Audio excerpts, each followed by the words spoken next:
When I bought my AI girlfriend, I was at the lowest point in my life.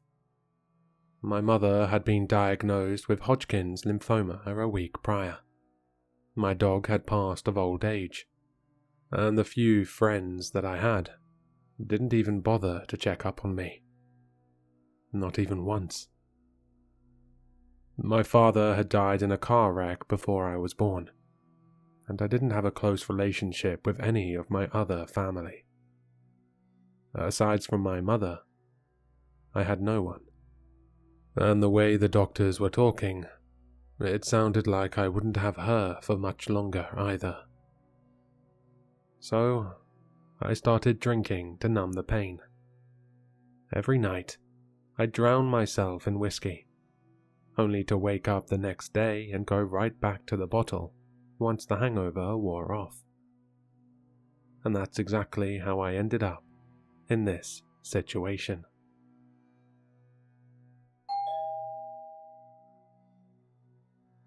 I awoke to the sound of the doorbell ringing.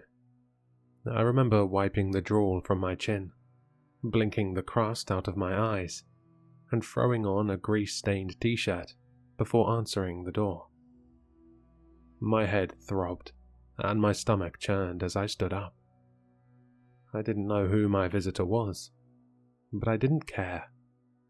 I needed them to leave as quickly as possible so I could go back to sleep. A delivery woman was not who I was expecting. "Hiya, got a package that needs a signature." The girl beamed. Beside her sat a box almost as tall as I was. I rubbed my temple, desperately trying to remember if I had ordered anything. Are you sure this is the right address? I don't think this is mine." "Yes, sirree. Allen at 86 Fox Train Lane. Correct." "Yeah, that's me, all right." I sighed, accepting the handheld device and providing my digital signature. "Okay, where do you want it?" "Anywhere's fine, I guess." I opened the door a bit wider, allowing the girl to wheel the massive thing inside. She dumped the package amidst the sea of takeout boxes and empty chip bags littering the floor. "Enjoy, mister. See ya." "Yeah, bye." And that's how I found myself standing in my living room all alone, hungover as hell, and wondering what the fuck I'd ordered.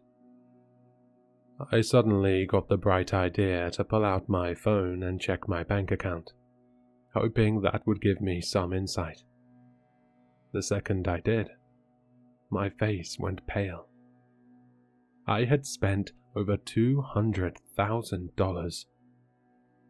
Don't get me wrong, I was well off.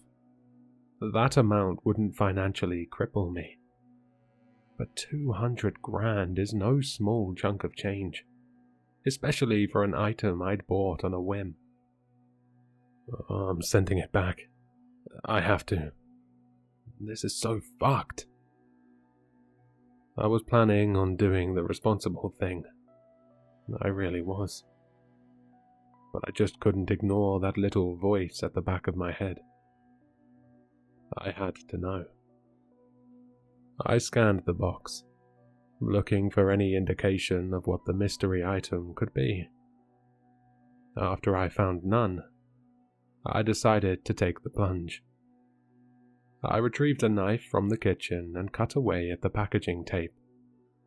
I hadn't been at it for that long, so I was surprised when the front of the parcel gave way, a cardboard panel crashing to the floor.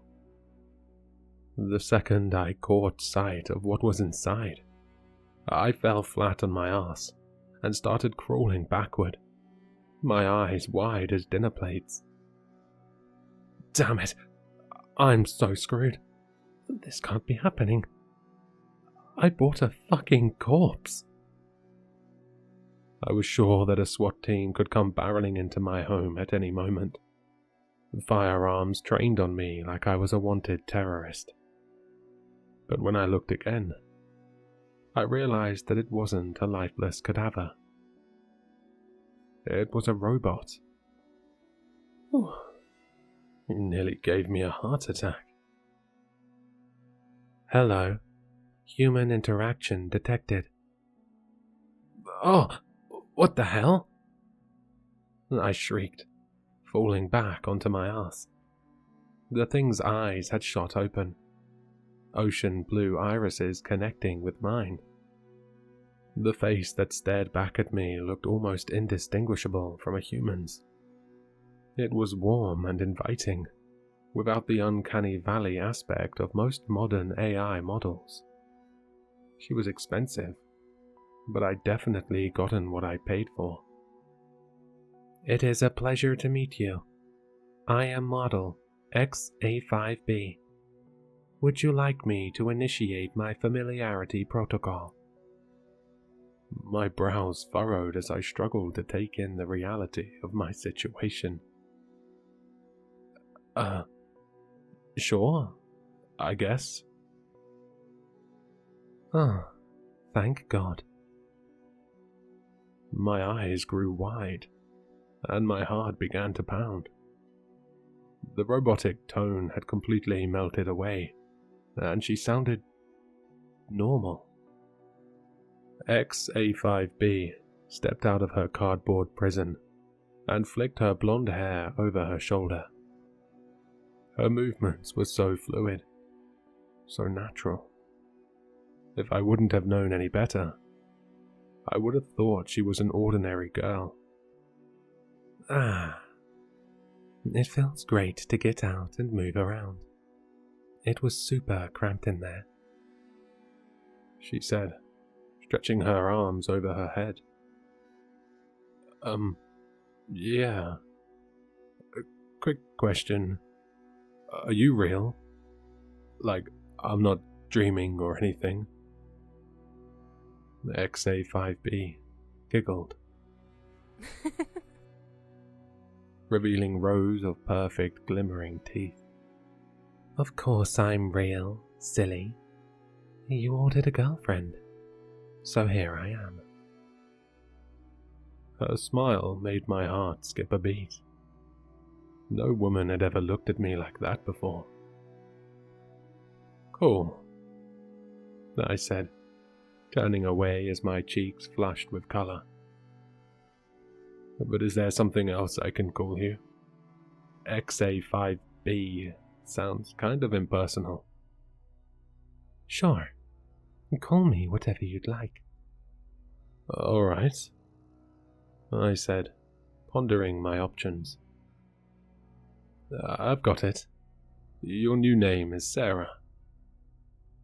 Sarah squealed with delight, bouncing up and down on her toes. "No, I love it. It's so cute. And what's your name, handsome?" I stood, smiling like an idiot as I reluctantly met her gaze. "I'm Alan." The next few weeks with Sarah were some of the most uplifting times of my life. A lingering voice in the back of my mind told me that what I was doing was pathetic, but I didn't care. Sarah made me happy, and when it came down to it, that was all that mattered. "Hey, babe," I said one night as we held hands while laying on a picnic blanket, staring at the stars. "What's up?" "Can you promise me something?" Sarah turned to me, a glimmer of hope flitting across her pupils. "Anything," she replied with a warm grin. "I want you to stay with me forever." Sarah cuddled up close to me, and she placed a hand on my chest. "I promise. I'll always stay by your side." After 7 months, I was still head over heels for Sarah. But there was one problem. she didn't come with the functionality to reproduce. I knew that I wanted kids someday, and she couldn't provide that. What she did do was boost my confidence. Before I'd ordered her, I was drinking all the time, and I'd rarely leave the house. But afterward, I wanted to be better for her, to improve my life. So I started working out, and I managed to kick the booze. On top of that, Mum was showing steady signs of improvement. I was finally at a good place in life, and it was all thanks to the AI that I'd ordered online. But now, I'm afraid that everything I've built is going to come crashing down. I met Anna at work. She just started at my office, and I was tasked with training her. With my newfound self-confidence, we hit it off almost instantly. The only issue? I was still dating Sarah. She noticed the shift in our relationship on her own. I suspected she would at some point, but she'd managed to catch on almost immediately. Even for an AI, Sarah was great at picking up on the little things.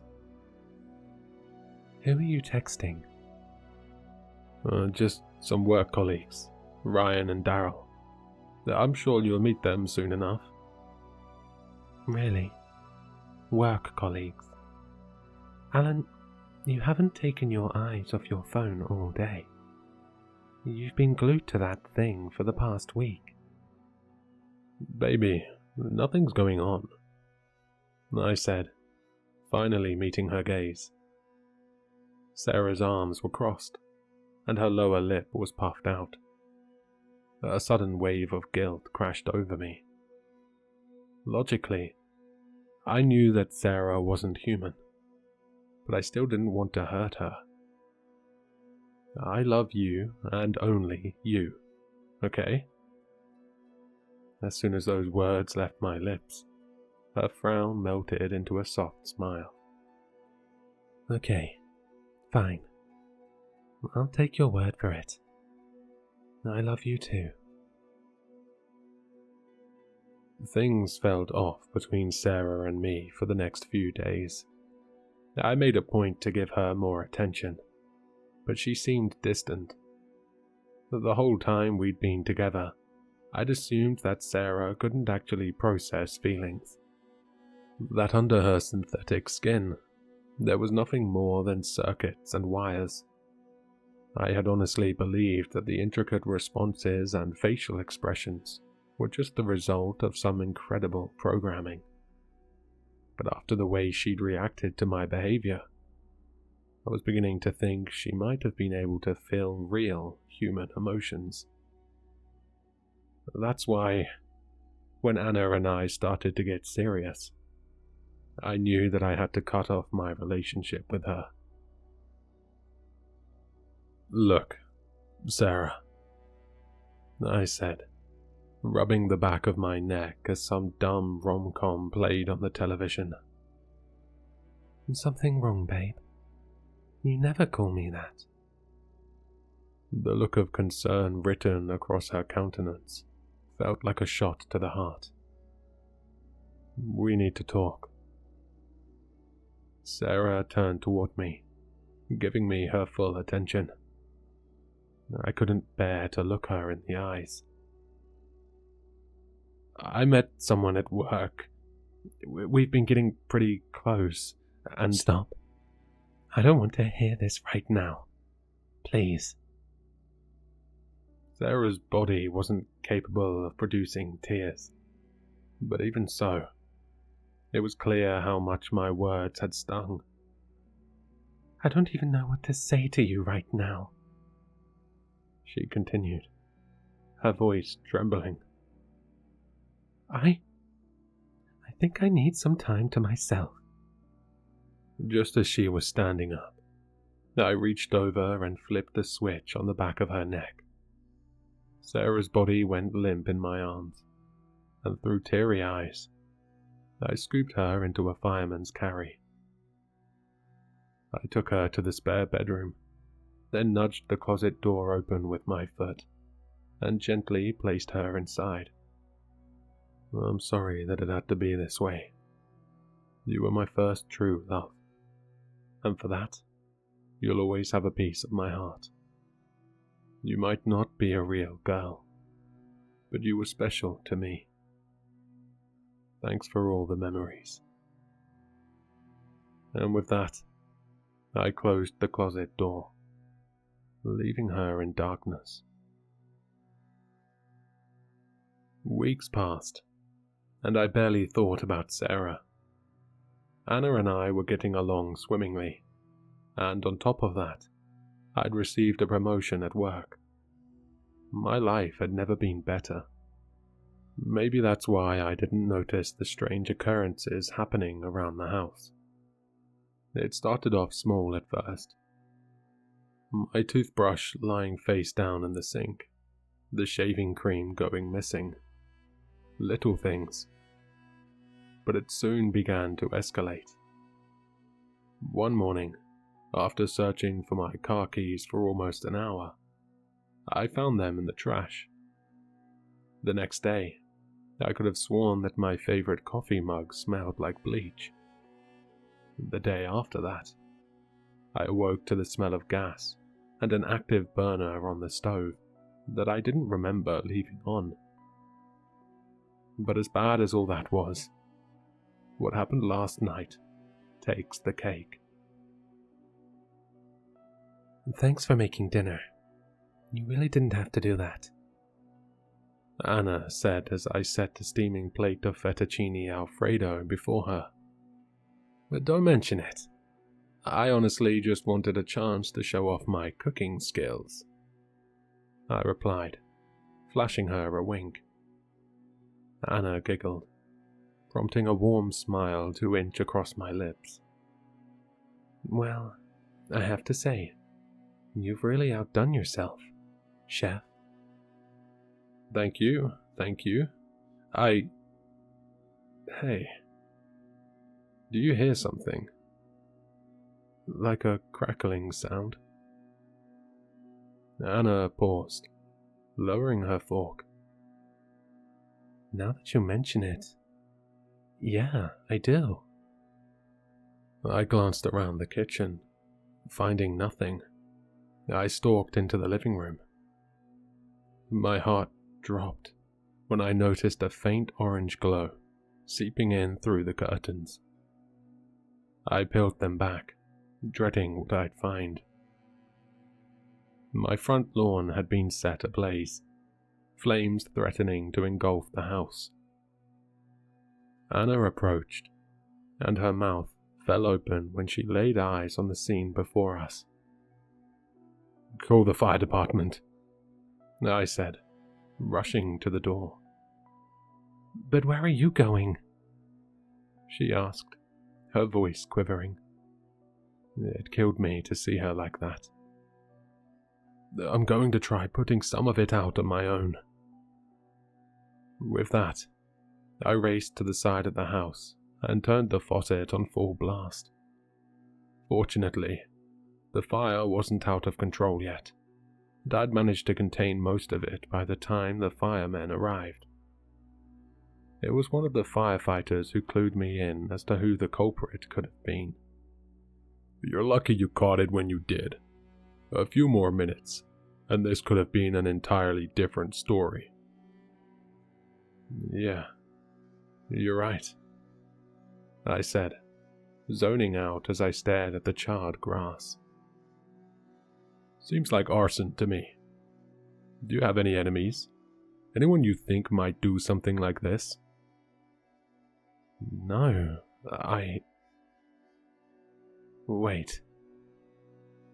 The realization hit me like a ton of bricks. I felt so stupid. How could I have not caught on sooner? "I'll be right back," I said, garnering confused stares from both Anna and the first responders. I bolted into the spare bedroom and threw open the closet door. When I flipped on the light, I could feel all the color drain from my face. Sarah was gone. I pulled out my phone and searched Sarah's model, hoping to find any tidbit of useful information. My stomach twisted itself into knots when the results came up. I clicked on the first article, almost in tears. Defective AI, recalled by tech giant. The further I read, the more disturbed I became.